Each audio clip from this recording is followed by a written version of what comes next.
في الواقع إن هذه الزيارة هي زيارة En fait, cette visite est diplomatiquement et politiquement erronée et elle viole toutes les normes internationales de mon point de vue, car Taïwan n'est pas un pays, mais Taïwan fait partie du territoire chinois. C'est un fait reconnu historiquement pour tout le monde et par les États-Unis eux-mêmes. Il s'agit d'un échec parmi de nombreuses étapes infructueuses américaines envers la Chine, le grand pays qui ne s'ingère jamais dans les affaires internes des pays.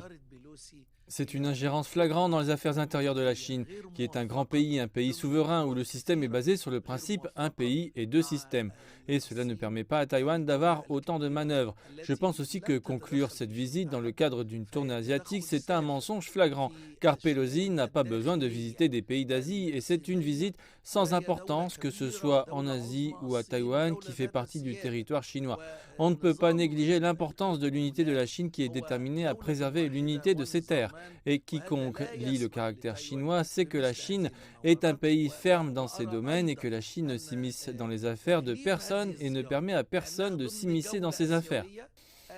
C'est pourquoi je pense que cette visite est une erreur de calcul des États-Unis d'Amérique. Et je crois et même pense que la Chine a le droit de se défendre pleinement de toute manière que ce soit et toutes les routes sont ouvertes, y compris les solutions militaires. C'est normal pour un pays qui a la souveraineté. Cette visite sapera dans une large mesure les relations sino-américaines, car c'est quelque chose qui ne peut être sous-estimé par la Chine en raison de ses grandes implications.